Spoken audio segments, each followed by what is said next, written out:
When you look at me, you know pretty quickly that all is not well. My face is partially paralyzed. I can't walk on my own. My voice sounds funny. My eyes don't fully track. I wear my disabilities on the outside of my body. And I'm kind of thankful for that. My very face and body are visual cues that I should be treated with care. The reality is all of us should be treated with care because we are all disabled by something. Some of those disabilities are evident from the outside, and others are unseeable or hidden. I call those invisible wheelchairs.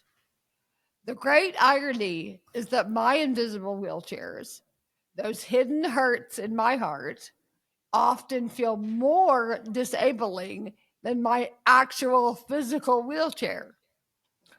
For the next several weeks, we're getting real about all kinds of invisible wheelchairs, from depression to deconstruction, from miscarriages to memory loss. We're bringing a little attention to those unseen hurts. Today, I'm connecting with Hannah Brencher, an author, founder, speaker, mother, and wife. Hannah has experienced the depths of depression and has been so generous and faithful to share her story. Welcome, Hannah. So glad you're here. Thank you. I'm so excited to be here. I'd love to give our listeners a little context about who you are. Would you like to share who you are? Yeah. So, hi everyone. If we have not met yet, my name is Hannah. And beyond like a bio that says like I'm an author, speaker, I have walked a road with mental illness and mental wellness. Depression was not something that I think I ever thought that I would struggle with, simply because, years ago when I was in college, like depression was reserved for like this one presentation that like in college orientation that it often wasn't talked about and it was highly stigmatized. And so I always thought, oh, like depression is for somebody who's like going through something like really hard, who has been through something really traumatic. And I didn't have evidence of that in my life. I didn't realize that like depression does not, depression can be in anyone's story. And for me specifically, the first time that I was diagnosed with depression, I didn't have language to talk about it. I felt ashamed that I was struggling with it. And so as a result, I kind of turned in on myself. I didn't tell my friends and family what I was going through. I tried to just get through it on my own. I thought it was a matter of like, come on, get stronger. Like, come on, just like pull yourself up and like keep moving forward.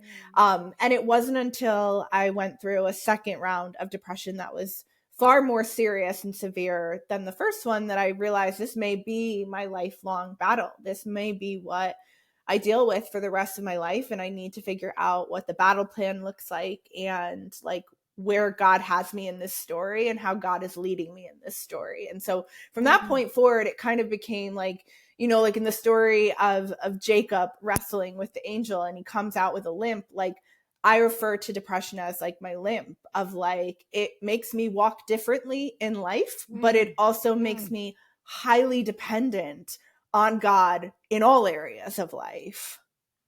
Yeah, wow. That's a profound image in a series about invisible wheelchairs. So thank you for those words, because that's it. And I want to say, I know the isolation you must feel from not having the wheelchair on the outside, but having a limp is real and just so alienating. And so many of the listeners of this podcast are just uniquely suffering souls who many in the disability community, but many whose lives are just kind of blown up from hard stuff and just looking for some hope, but also looking for stories that I'm not the only one living a hard journey. And thank you for speaking to that, because there are, when I'm speaking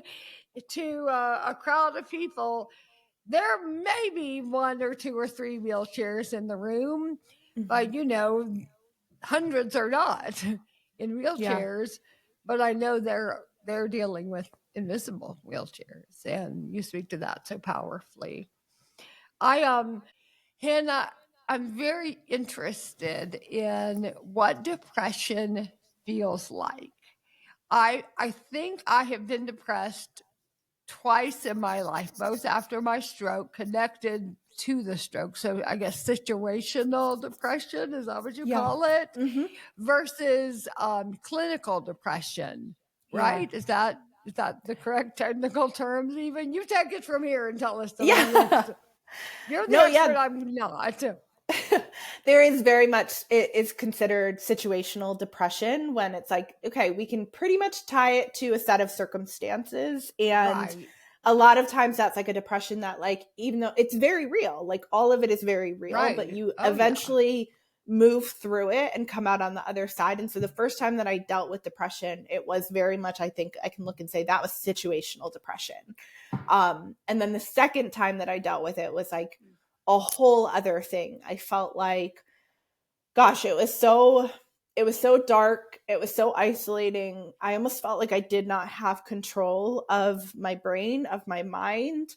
I dealt with something that's called ruminations, which is basically like your mind is like it's almost like your mind is trying to solve a problem that does not actually have a solution. And so you waste hours of time just thinking yourself into these like pits. And it's crazy, but it's like in my mind, I was trying to come up with the pieces of like, okay, how did I get to this space? Or how am I getting out of this space? And like something new would pop up, and then I would think about that thing for hours. But in actuality, like it's not rational thoughts. And so, you feel like you're kind of walking through a tunnel, like a really dark tunnel, and you don't know which thoughts are rational and which thoughts are not rational.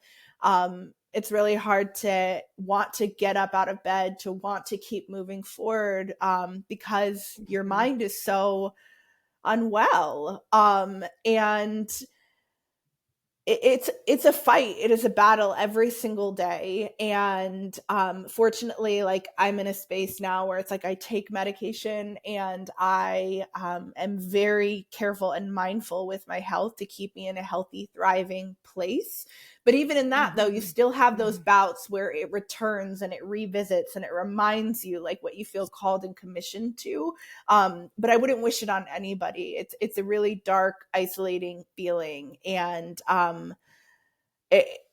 you get instances where you feel like the light is pouring through, but it's hard to communicate that to other people. It's hard to like help people see how much you're struggling, because like the solution, like the right-minded solution you would think would be like, okay, like let's just get up, let's just get outside, let's just get the workout in. But everything feels 10 times harder when you're in this space of depression, and it's often paired with anxiety. Gosh, so sorry. I know, Hannah, from just following your journey, that you do have thick skin, as you've said, which I'm so glad you do. I do too. People can say weird things that it doesn't usually hurt my feelings too bad. Strangers on the internet.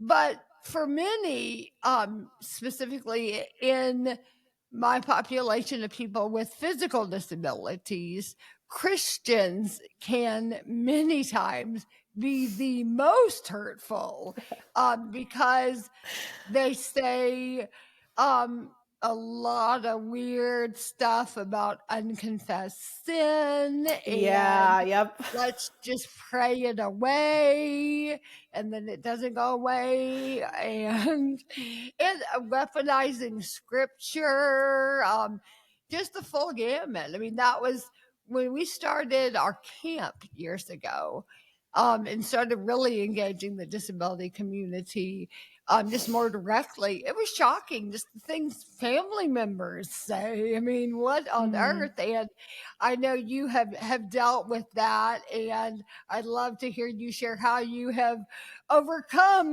that feelings hurt feeling of like, wait, I didn't know you, treat me like that.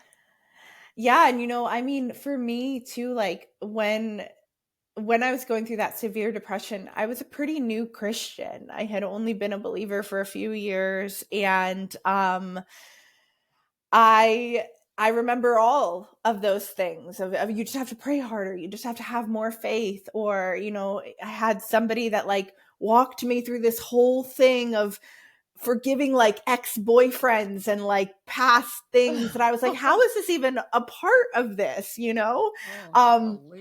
and I remember with that specific instance waking up the next morning and calling her and being like, I'm still depressed. And she's like, no, you're not depressed anymore. You've been forgiven. You're not depressed anymore. And I'm like, there's something wrong here, right? There's a disconnect here.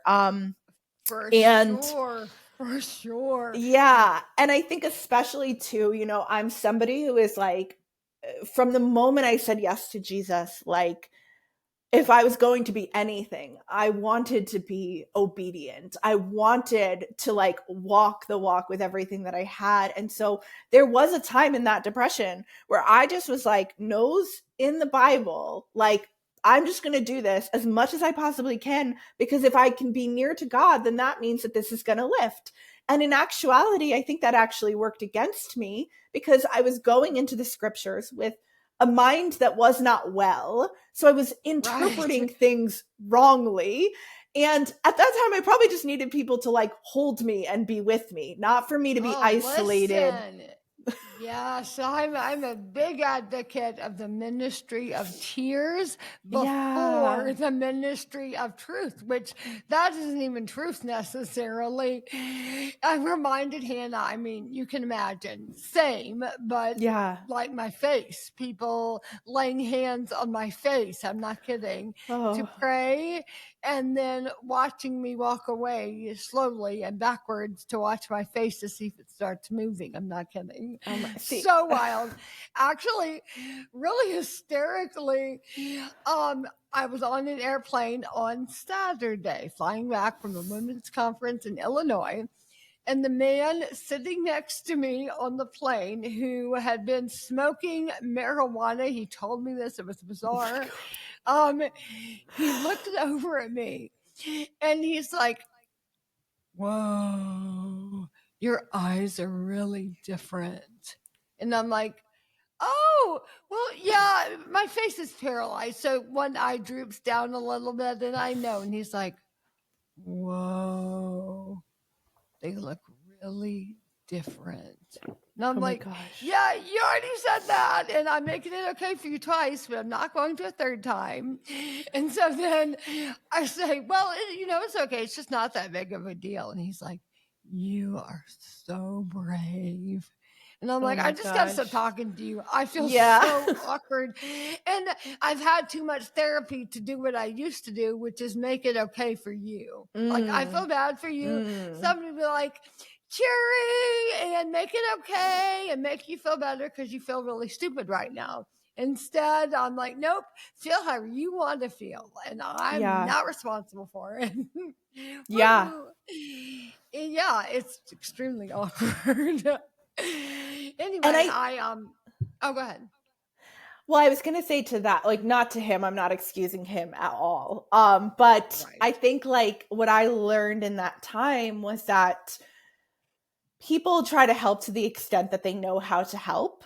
And I think for me, what I learned in that time was like, oh, okay, like now I know how to show up for people in the depths and the darkness of their pain. Right. Because I And think how not to. and how not to show up. And, you know, I Yes. learned a lot in that season about like, oh, okay, like that was a season of a lot of people just holding me or just crying out to God for me or just making the cups of tea or the care packages or whatever it looks like. It was really very much like the ministry of presence that I think brought me back to life. But I also think too, like trying to sort through all of that, trying to sort through everybody's commentary or thoughts or beliefs about whatever unconfessed sin you might have.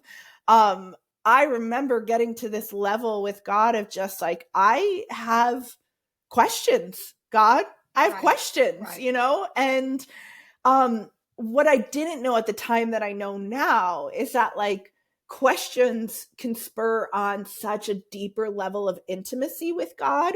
And so like now I'm in a space where I'm like, okay, like maybe on this side of heaven, I will not get the answers to some of these questions about my depression or about the darkness that I've walked through, God. But like, I find you in those questions and that the intimacy is then sprawling through that. But it's a different kind of faith than like, oh, it's black and white and we can just button it up. And if you're sick or if you need healing, it's because of something you're doing wrong. I'm like, no, I reject that now. Like, because I'm just going to sit here believing that God is close to the brokenhearted and that he's with me in this darkness, and that even sitting here today, still having to take medication, like, and not being quote unquote, like healed, how maybe some people would want me to be healed, does not mean that I am not partnered with God every single day in this work of helping pull other people out of that darkness. Oh, amen. I love that. I love the distinction that I think is in the Bible very clearly in John 9, actually, that there is healing and then there is curing. You know, earthly curing, like the blind man, he got cured. It did not help his life. It was only when he got truly healed after believing in Jesus that healing reigned in his life. And that's very different than a mere curing. And question to piggyback on that is so fascinating to me. I think so many times Christians are filled with shame when we suffer in any way. That like, oh, well, I must be doing something wrong, one. But two, now I'm not being a good ambassador, or like I'm not showing the world what it looks like to be a successful Christian. And I'm making God sad by, do you know what I mean? Like bringing shame to the Christian story or something honestly kind of ridiculous.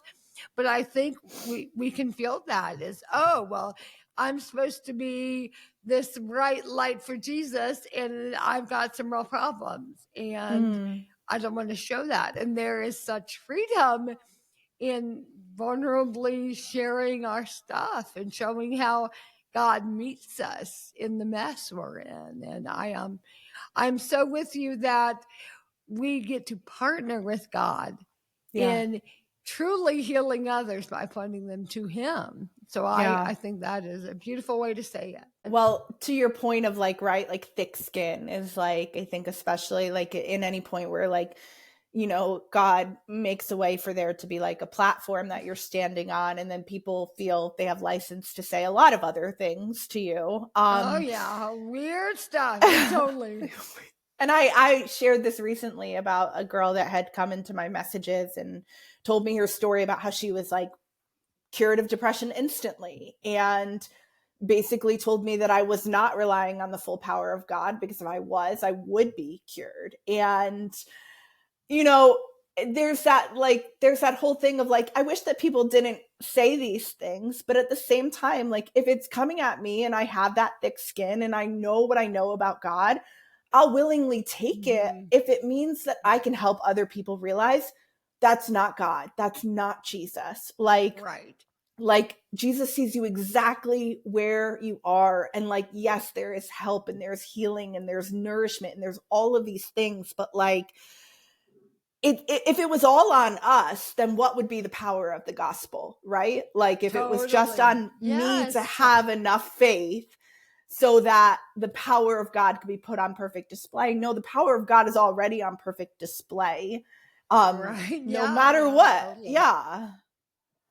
I like to say that I think we're called to have thick, or at least I am called to have thick skin, but to keep a soft heart, because otherwise the temptation is to become very bitter and cynical. Yeah. And just really all the things I don't want to be. I want to be tender and compassionate, full of love and deep empathy, and not callous to all the weird things people say to me. Yeah. And I think that's a tension we always have to wrestle with, is how do we keep a soft heart but have really thick skin so it doesn't get to us. Listen, Hannah, I wanted to ask you about medication. I'm sure there again, hotbed for maybe not as much in our generation. Maybe that's kind of a few decades past, but I think there is still probably stigma associated with medication. Do you think that's true? Oh, 1000%. I mean, I get a lot of messages regularly from people that are so scared to take medication, or there's somebody in their life that doesn't want them to take medication. And sure. And I always tell people too, I'm like, it's by the individual. And so for some people, maybe medication is not the route that you need to take. For me, I was in a space where there was no other option. My brain needed help, and it was not going to get back to like firing on all cylinders without some help. But I will never forget this. This was such an answer to prayer for me when we were in that depression, because I was very nervous about taking medication. I didn't know where the church stood on it. I felt like there were like very mixed opinions. I felt like there was a lot of people that were like, fight depression, but like you don't need medication. And me and my mom, all throughout that time, all throughout that severe depression, like there were multiple times that we just kept asking, because it was such a dark time. We kept being like, where's God? Like, where is he? Like, where is he? You know? And I think that that's completely normal for people to go through seasons where they really are like, I don't know where the presence of God is right now. And on that day that I went in to see the doctor for medication, I'll never forget like sitting in the little like room before the doctor comes in, and the person that asks all the questions and gets your vitals. And it was this man, and he was talking to me, and he was asking me all these questions about if I was sleeping at night, if I had lost weight, like, did I have any kind of suicidal ideations? And at one point in our conversation, he put his pen down and he looked at me, and he just asked me, he said, "Are you a Christian?" And I was like nodding my head like, yeah. And he goes, okay, well, like, I can't say this. I'm not allowed to say this because of my job, but I just need to tell you right now that the devil is rejoicing, and we will not let him have you. Like, just took this moment to just speak this truth to me at a time where I'm like, where is God? I don't know where he is in any of this. And he's just said, the devil is rejoicing, and we're not going to let him have you.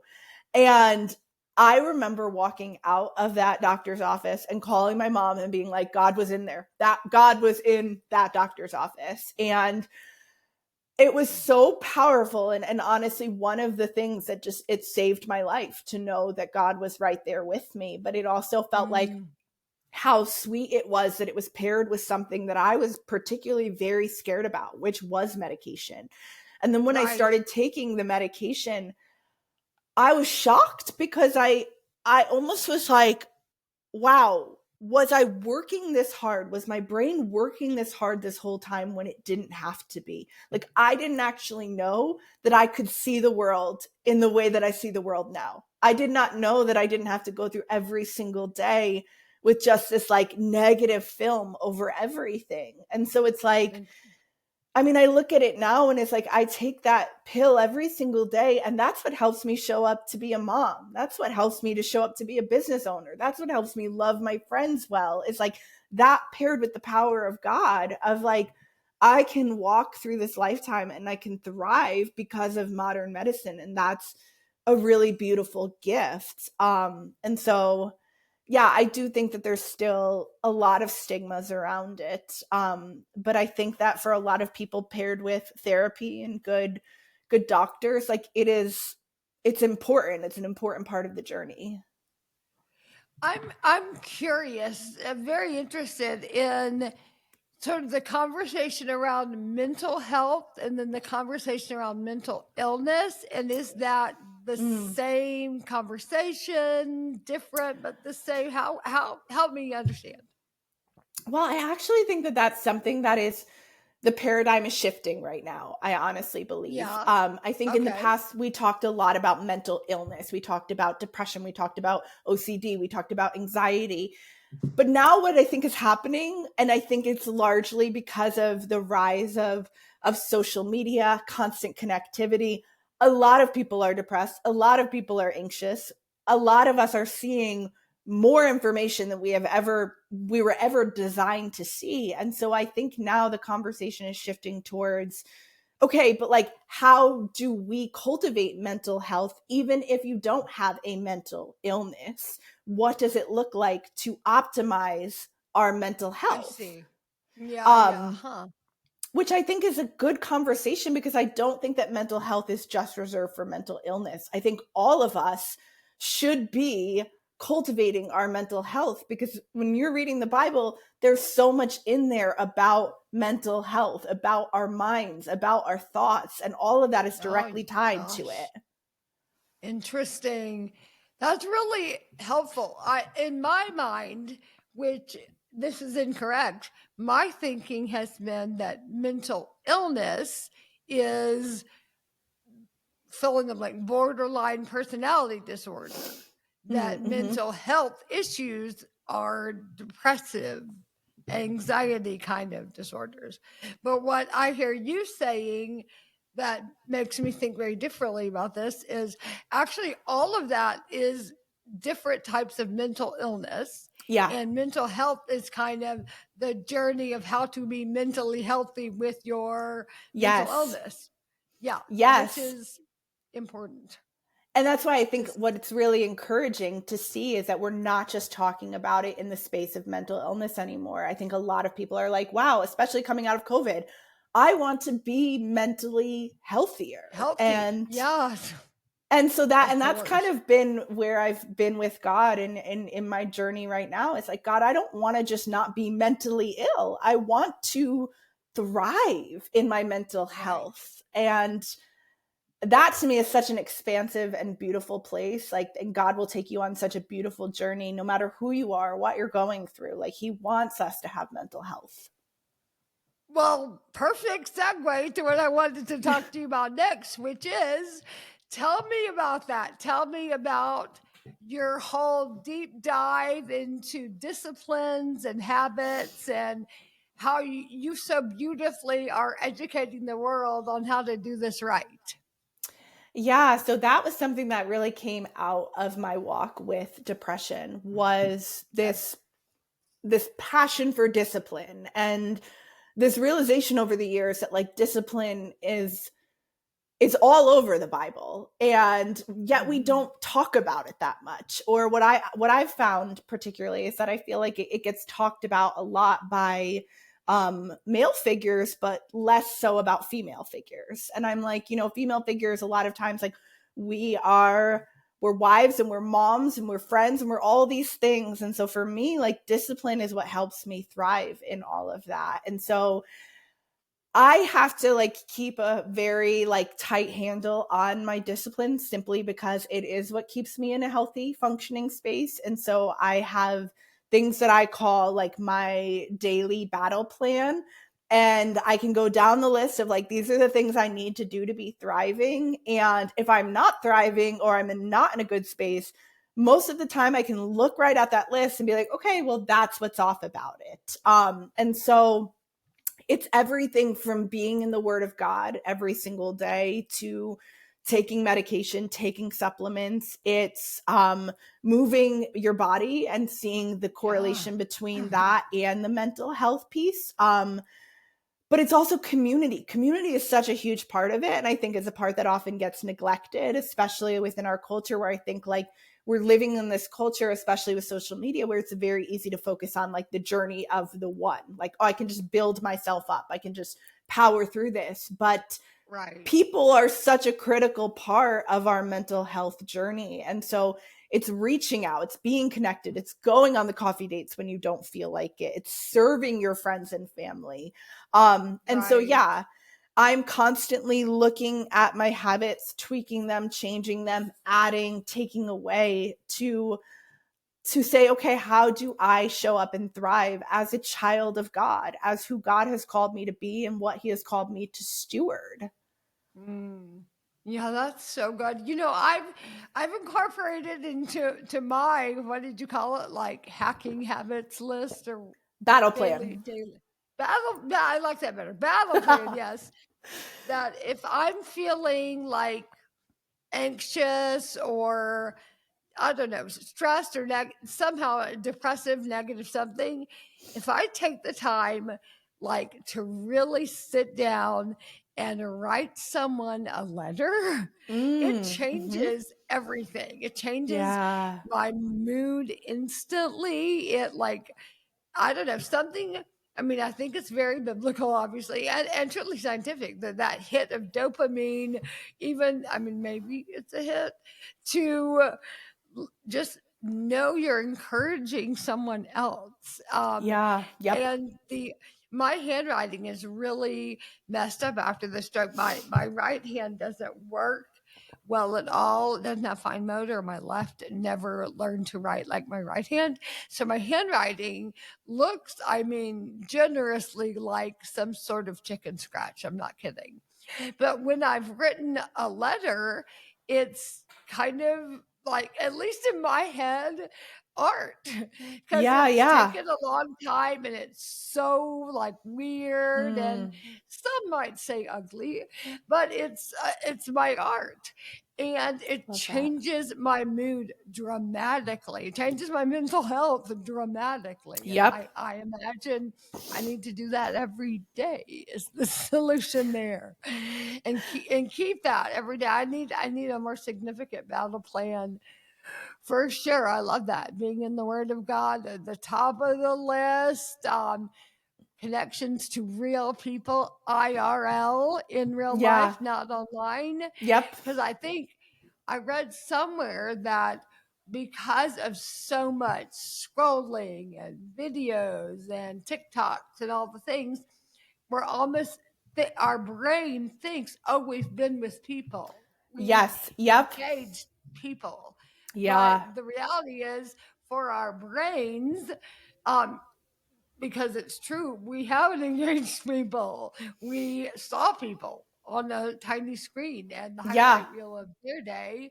And so we're like, no, I'm not going to go into the real world and see people because I've already done that today. When the reality is, you haven't. And so intense. Don't you have a special box you put your phone in or something?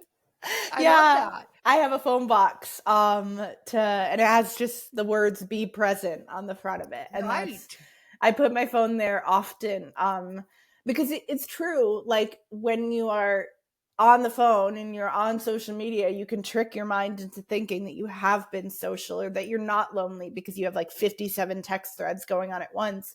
But also, like, what's working against us with that is that the more that we research shows that the more that we interact on our devices, the less we are inclined to actually want to do it in person. And so it's actually totally, so it's making it harder to want to be like, oh yeah, I want to go and like put the pants on and like go to the coffee shop, like, but because I like my soft pants. And I'm home and like I'm in my own zone. But it's like anytime you've spent time with a friend or you've done the thing that like you felt the resistance, but you did it anyway, like the payoff of that is so much sweeter and better. And it's true what you were saying about the dopamine. It's like, yeah, you get dopamine hits from being on your phone and from interacting with your friends on the phone, but you'll get a slower, more long-lasting dopamine hit from in-person connections. a much more robust dopamine hit. Yes. Absolutely. Well, I need to be better about IRL fun time because I think we can focus on, if it's the IRL, it's going to be the work side of my life. Like I'll do social things on the phone, and that's really bizarre and backwards as well. Let's do some kind of sort of rapid fire questions if you're open for it. Yeah, let's do it. Okay, wonderful. What has depression taught you about God? Gosh, I think I'm continually like learning about God within the midst of depression. But what I love, like my favorite picture of, where I see God in depression is through the prophet Elijah, who scholars have said has dealt with depression. But what I love about Elijah, after he goes on this big mission and he ends up in the pit of depression, like God sends an angel to minister to him. God nourishes him through food and through naps and through like all of these all of these physical disciplines. They're part of his battle plan.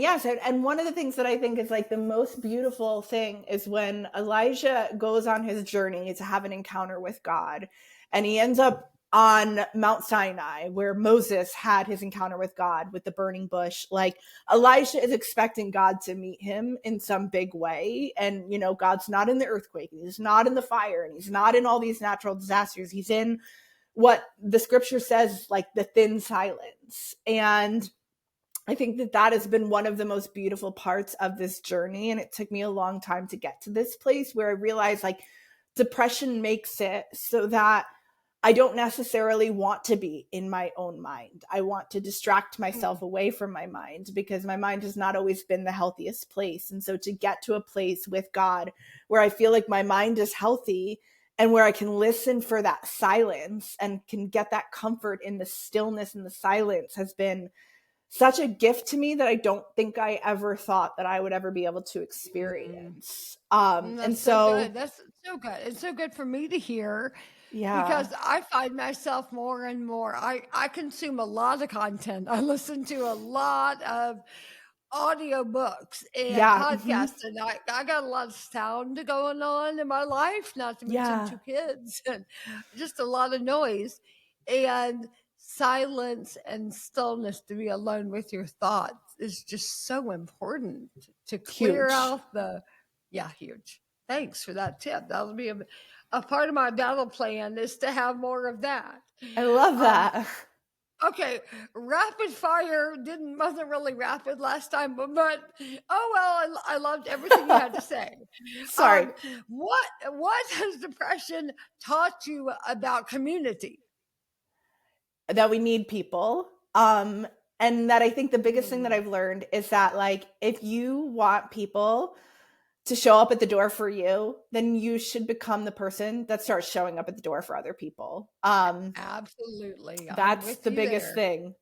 So yeah, whatever it is, I'm sure Kara Daiba, my friend Kara Daiba. But she is like, I love Kara. I love her. She's amazing. She's wonderful. But she is somebody who she just shows up at the door. Like I was sick this past week. Kara showed up with dinner for my daughter, like all the things. And it's like, that's the kind of person I want to be. And so just, like instead of waiting for people to show up at the door, start showing up at the door. Absolutely. And I say a lot that we're always hearing from the world, find your people.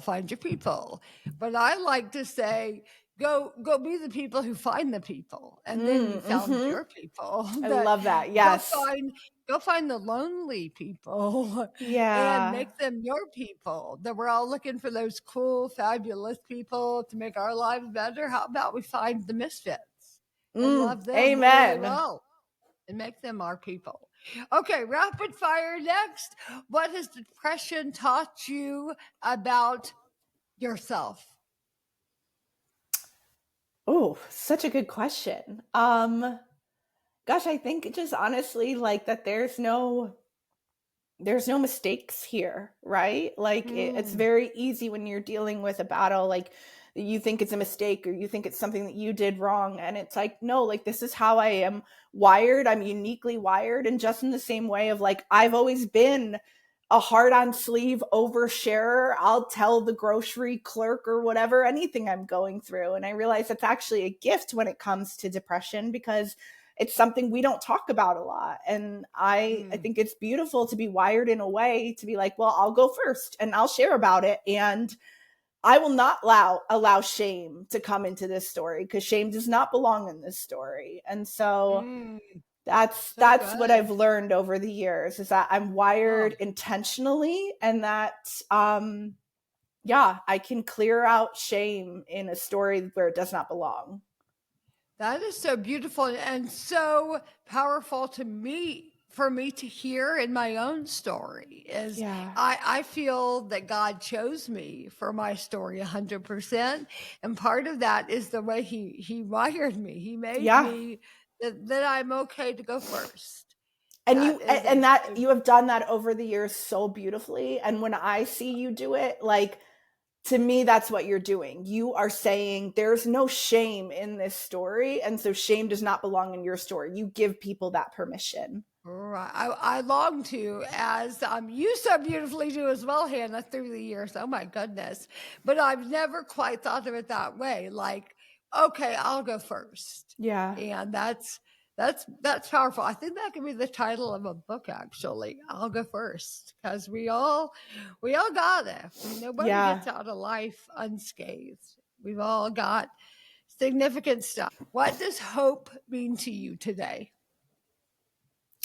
I think hope is, I think hope is like, I think I used to look at hope as like this, like, big overarching thing, and it is, but I also think that like there's so much hope in like the small stuff and in the little moments. To me, hope is like, I came across this word that I had never heard before a few months ago, when I was going through a loss. And the word was apricity, and it is a word that got lost in Old English, but it basically means the feeling of sun on a cold winter's day. And to me, that's hope. That is like, even on that cold winter's day, we can feel the love of God. We can feel God's presence in even the smallest of ways. And so I think that that's what my definition of hope is right now. I love that. How do you, that word is how do you say it? Apricity? Apricity. Apricity. Yeah. And so it never really made it to like major language, but I'm like, what a good word.